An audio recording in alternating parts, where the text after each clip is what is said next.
দর্শক, আজকে ঘণ্টাখানেক আগে এই পোস্ট করেছেন অভিষেক ব্যানার্জি, এক্স হ্যান্ডেল এবং ফেসবুক একই পোস্ট।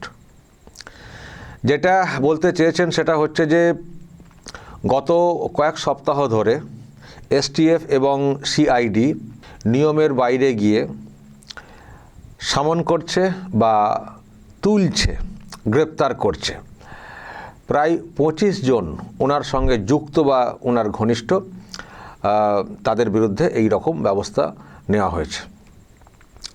তো এবং তারপরে যেটা বলেছেন যে তাদেরকে ভয় দেখিয়ে আমার বিরুদ্ধে কথা বলতে বাধ্য করা হচ্ছে। তারপরে যেটা বলতে চেয়েছেন মুখ্যমন্ত্রী যিনি আছেন তার কথা, যে তাকে অন ক্যামেরা টাকা নিতে দেখা গেছে, তার বিরুদ্ধে একাধিক সিবিআই কেস রয়েছে, তিনি এখন আমাকে টার্গেট করছেন, তবে আমি মাথা নত করব না মৃত্যু না হওয়া পর্যন্ত, এটা বলতে চেয়েছেন। আজকে রাতেই এই পোস্ট করেছেন, কিন্তু প্রশ্ন হঠাৎ করে এই পোস্ট উনি কেন করলেন বা করতে গেলেন। দর্শক, এদিকে তো সব গ্রেপ্তারি তো দেখতে পাচ্ছি, দেবরাজ চক্রবর্তী, ইনিও ওনার ঘনিষ্ঠ বলেই জানি, গ্রেপ্তার করা হয়েছে। ওনার পিএ সুমিত রায়, তাকে খুঁজছে পুলিশ, জানেন আপনারা। আরও অনেকের নাম এসছে, সত্যিই ওনার ঘনিষ্ঠ, ওনার সঙ্গে যুক্ত লোকজনদেরকে কাউকে ধরা হয়েছে, কাউকে ডাকা হচ্ছে। ঠিক কথা ঠিক যে ওনার সঙ্গে যুক্ত ঘনিষ্ঠ 25 জন উনি বলছেন, হতে পারে। দেখুন, ওনার সঙ্গে যুক্ত টিএমসির লোকেদেরকে ধরা হচ্ছে। ওনারা টিএমসির সব নেতা, শীর্ষস্থানীয় সব নেতা নেত্রী, ওনার পিসি নেত্রী। তো দলের আরও যারা সব নেতা, যাদেরকে ধরা হচ্ছে দুর্নীতি বা হিংসার ঘটনার ব্যাপারে, তো তারা তো ওনার ঘনিষ্ঠ তো হবেনি। আমার সঙ্গে যুক্ত, আমার অফিসে, আমার ঘনিষ্ঠ, আরে টিএমসির লোকেদেরকে ধরা হচ্ছে, আপনারা দলের নেতা উপরের দিকে আছেন, তো যোগ তো থাকবেই। তো আপনার সঙ্গে যোগ, আপনার ঘনিষ্ঠ বলে যদি তাদের কারো বিরুদ্ধে কোনো অভিযোগ থাকে, তাদেরকে নোটিশ পাঠানো হবে না, ডাকা হবে না, এটা কখনো হতে পারে? এক। দুই, উনি যেটা বলতে চাইছেন যে জোর করে ভয় দেখিয়ে ওনার নামে বলতে বাধ্য করা হচ্ছে। ধরুন, যে অভিযোগ সামনে এসছে, যে অভিযোগে ধরা হচ্ছে বা নোটিশ পাঠানো হচ্ছে ওনাদের, সেই কেসে উনি যেটা বলতে চাইছেন যে ওনার নামটাকেও জড়িয়ে দেওয়ার জন্যে ভয় দেখানো হচ্ছে। এখন এটা ওনার কথা, ওনার মনে হচ্ছে এটা, বা এইসব বলে উনি আবার ওই সব কেস থেকে পার পাওয়ার চেষ্টা করছেন কিনা, উনি তো জানেন না যে কোন কেসে যুক্ত, কোন কেসে যুক্ত না। এই যে ধরুন ওনার পিএ সুমিত রায়, তার বিরুদ্ধে যে অভিযোগ সেটা হচ্ছে একজন নেতা, তার কাছ থেকে জমি জায়গা সংক্রান্ত কিছু লেনদেনের ব্যাপার আছে। এখন ওনার পিএ জমি জায়গার ব্যাপারে লেনদেন করেছেন, টাকা পয়সা করেছেন, সব কি উনি একা নিয়েছেন? নিশ্চয়ই ওনাকে জেরা করলে উনি আবার কাকে দিয়েছেন সেটা সামনে চলে আসবে। এখন জানি না সেক্ষেত্রে অভিষেকের নামটাও চলে আসবে কিনা, তো তাকে এখনও ধরা যায়নি। এই দেবরাজ চক্রবর্তী, তাকে ধরা হয়েছে, তারও তোলাবাজির সব অভিযোগ শুনেছি। এখন যেটা মনে করা হচ্ছে যে এই দেবরাজকে জিজ্ঞাসা করলে হতে পারে অভিষেকের নাম বলে দিলেন যে আমি তুলেছি, আমি ওখানে এত পাঠিয়েছি।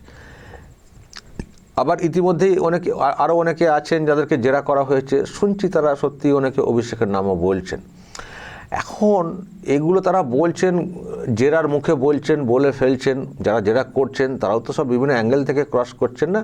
তারপরে নথি অনেক ক্ষেত্রে পাওয়া গেছে। এখন সেইগুলো যদি সত্যিই যোগ থাকে, আবারও বলছি, সবাই টিএমসির নেতা, টিএমসিতে তোলাবাজি একটা চেন ফরম্যাটে হয়ে থাকে। এখন সেখান থেকে যদি অটোমেটিক লিঙ্ক চলে আসে, সে তো আসবেই। এখন সেটাকে যদি বলা হয় যে জোর করে ভয় দেখিয়ে বলানো হচ্ছে, বিচার্যের বিষয়।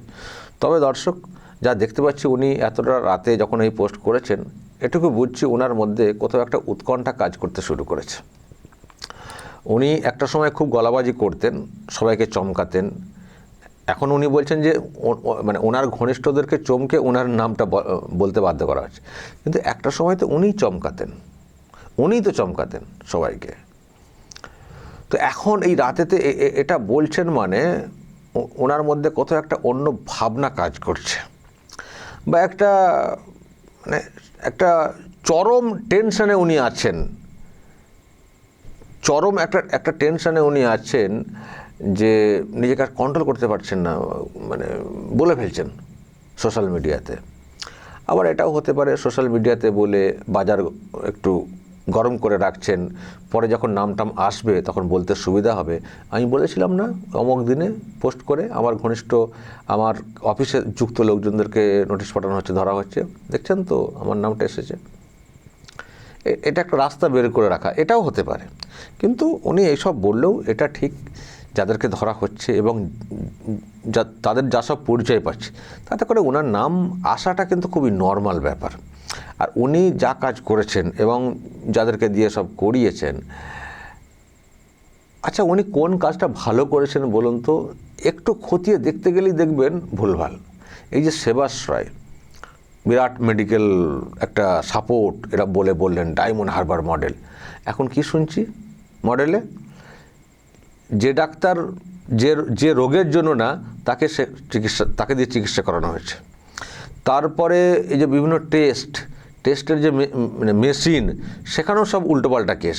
আবার যারা মানে টেস্ট করেন, মানে প্রশিক্ষণ নেই, তাদেরকে দিয়ে মেশিন চালিয়ে দেওয়া হয়েছে। এবার যখন মানুষের জীবন মরণের একটা ব্যাপার না, হেলথের ব্যাপার, এবার এখন সামনে চলে আসছে। তো সামনে যখন চলে আসছে, যাদেরকে ধরা হচ্ছে, যেটা করা হচ্ছে, ব্যাপারটা কি? সেখানে তো নাম তো আসবেই অভিষেকের, যে অভিষেকেরই তো ক্যাম্প। আর আমরা সত্যি অভিষেককে বলতে শুনেছিলাম আগে, আমি করছি, অমুক করছি, খুব বড় করে বলতেন। তো তার তো একটা দায় থাকবে, তো এ তো অটোমেটিক নামটা চলে আসবে। তো মানে এইরকম ব্যাপার আর কি। প্রচুর উনি কেস খাচ্ছেন, দেখতে পাচ্ছেন, কেস খাবেন, সব পুলিশে কেস হচ্ছে। আর মুখ্যমন্ত্রীও বলে দিয়েছেন যেখানে যা অভিযোগ আছে কেস নথিভুক্ত করুন, পুলিশ তদন্ত করবে। তো আমার মনে হয় কোথাও উনি বুঝতে পারছেন যে যেভাবে কেসের সংখ্যাটা বাড়ছে এবং অনেকের মুখ থেকে যেভাবে সব সামনে চলে আসছে, একবার ধরা পড়লে বাঁচা দেয়। সেই জন্য না কোথাও একটা ফ্রাস্ট্রেশনে ভুগে উনি সব কথা বলে ফেলছেন। তো এই হচ্ছে ব্যাপার, খুবই টেনশনে, হেডেকের মধ্যে আছেন। আচ্ছা, যদি এত কিছু বলেন যে ইচ্ছে করে করা হচ্ছে, নিয়মের বাইরে গিয়ে করা হচ্ছে, যান না কোর্টে গিয়ে বলুন না। কলকাতা হাইকোর্টে তো আপনারা যান, তো ওখানে কেস ধরে বলুন না, দেখুন আমার অফিসে কাজ করতেন, আমার নাম জোর করে বলানোর চেষ্টা হচ্ছে, দেন বলুন।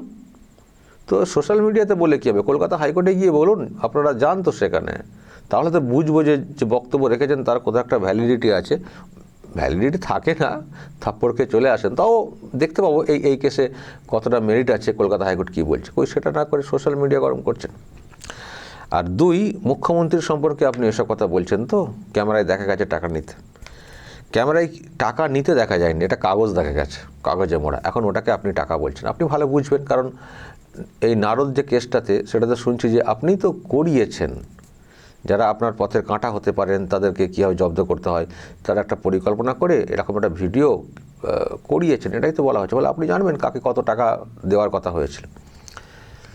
কিন্তু পরে আমরা কি আরও জানলাম নারদ কেসটাতে, যে পার্টি ফান্ডে টাকা দেওয়ার নাম করে নাকি আরও অনেককে দেওয়া হয়েছে, শুধু শুভেন্দু অধিকারী না, আরও অনেককে দেওয়া হয়েছে পার্টি ফান্ডে। এখন পার্টি ফান্ডে আপনারাই তো কত টাকা তুলছেন পার্টি ফান্ডে। এখনও শুনছি এত বড় একটা ভোট গেল, তারপরেও নাকি কোটি কত কোটি ব্যাংকই আছে, আর বাড়িতে, বান্ধবীর বাড়িতে আবার জানি না কত কী আছে। তো সে টাকা কার থেকে তোলেন? তো পার্টি ফান্ডে আপনারাই তো তোলার জন্য বলেছিলেন। তো সেখান থেকে যদি কেউ তোলার চেষ্টা করেন পার্টি ফান্ডে, তো সেটা বিরাট অন্যায় হয়ে গেল। আর আপনারা যে সারদার টাকা লুট করলেন, নারদাই তো দিতে যাওয়া, স্বেচ্ছায় দিতে যাওয়া, নিন। আর সারদায় হচ্ছে মানুষ নিয়েছিলেন সেই টাকা আত্মসাৎ করে নেওয়া। তার বেলা কী হবে? আরও চতুর্দিক দিয়ে মানুষের সঙ্গে প্রতারণা করে যা সব হয়েছে, তাহলে তাদের কি হবে? ওই ক্যামেরায় একটা স্টিং করা, টাকা দেওয়া, জোর করে নেওয়া না, টাকা দেওয়ার নাম করে, পার্টি ফান্ডে দেওয়ার নাম করে, সেটাতে বিরাট অন্যায় হয়ে গেল। সিবিআই কোন কেস আছে মুখ্যমন্ত্রীর বিরুদ্ধে? মারাত্মক কেস কী আছে সিবিআইয়ের ওখানে? আসলে যখন কিছু বলার থাকে না, যখন নিজে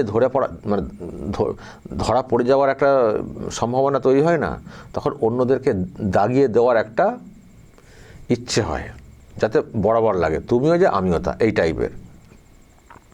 টাইপের। শুভেন্দু অধিকারী তো এতদিন বিরোধী নেতা হিসেবে কাজ করে গেলেন, আপনারা ক্ষমতায় ছিলেন। কোন কেসে শুভেন্দু অধিকারীকে বাঁধতে পেরেছেন? দুর্নীতির ইত্যাদি কোন কেসে পেরেছেন? চেষ্টা তো বহুতই করেছেন, পেরেছেন কি? পারেননি। লোকটির জীবনে ওই একটা ফল্ট, যেটাকে আপনারা বলছেন ট্র্যাপে পড়ে যাওয়াটা, নারদা কেসটা, তাও জানি না কি টাকা ছিল না কি ছিল, উনি বলছেন। আর লোকটার ব্যাপারে কোনো কিছু বলার মতো নেই। থাকলে নিশ্চয়ই ছাড়তেন না আপনারা। বলার অনেক রটনা রটিয়েছিলেন, কিন্তু তার কোনো ভিত্তি খুঁজে পাননি, নিশ্চয়ই পেলে ছাড়তেন না। তো এখন আর বললে কী হবে? উনি তো মুখ্যমন্ত্রী হয়ে গেছেন, এখন আর এইসব বলে উঠলে কিছু হবে? হ্যাঁ, আমাকে টার্গেট করেছেন। টার্গেট তা আপনি অনেক আগে ওনাদেরকে করেছেন, এমন টার্গেট করেছেন যে মৃত মানুষেরও রাগ হয়ে যাবে। এমন কথা বলেছেন, একজন মৃত মানুষেরও মনে হয় রেগে যাবেন। তো তিনি এখন ক্ষমতায় এসছেন, আইনের শাসন প্রতিষ্ঠা করেছেন, আইনের মাধ্যমে আপনার নাম জড়াচ্ছে, হয়ে গেল টার্গেট। এতদিনে বুঝছেন টার্গেট কী জিনিস? আপনারা টার্গেট করে করে কত মানুষের জীবন নষ্ট করেছেন, এখন পারছেন না, এখন মজা দেখছেন নিশ্চয়ই। মজা বলতে মানে বুঝতে পারছেন কেমন লাগে। তো এখন হয়ে যাচ্ছে এত টার্গেট, এবং এত কথা বলছেন সোশ্যাল মিডিয়াতে। এখন আর মিডিয়াতে ডিরেক্টলি এসেও বেশি বলছেন না, সোশ্যাল মিডিয়াতে লিখছেন, টাইপ করছেন, কখনো ভিডিও পোস্ট করছেন, এইসব। ফলে এইসব বলে উঠলে কিছু হবে না। ও মুখ্যমন্ত্রীর ব্যাপারে আপনারা অনেক আগে থেকে অনেক কিছু বলেছেন, এখনও বলে যাচ্ছেন, কিন্তু তিনি মুখ্যমন্ত্রী হয়ে গেছেন। ফলে এইসব আর কিন্তু মানুষ খান না, মানুষ বুঝে গেছেন ব্যাপারটা কী হয়েছিল। আর আপনি বলেছেন মৃত্যু না হওয়া পর্যন্ত আমি মাথা নত করব না। আপনি তো বলেছিলেন যে 5 পয়সা 10 পয়সার কিছু একটা পেলে আমি ফাঁসিতে ঝুলে যাব। ফাঁসিতে নিজেকেও ঝুলতে পারেন না, সেটা সুইসাইড হয়, সেটা আমরাও চাই না। কিন্তু আপনি যে ধরনের সব কর্মকাণ্ড করেছেন, আমি জানি না আপনার পরিণতি কী হবে। আপনি বলেছেন মৃত্যু না হওয়া পর্যন্ত আমার মাথা নত হবে না। ঠিক আছে, এটার সম্পর্কে আমি আর কিছু বলছি না, ওয়েট করছি, জাস্ট ওয়েট করছি। দর্শক বলবেন যদি আপনাদের এই নিয়ে আরও কিছু বলার থাকে, বলবেন অবশ্যই। উনি কেন হঠাৎ করে এরকম একটা পোস্ট সোশ্যাল মিডিয়াতে করতে গেলেন হঠাৎ করে? আপনারা কি বুঝছেন বলবেন, দর্শক যা বলার বলবেন কমেন্ট বক্সে। নজর রাখবেন আরামবাগ টিভিতে।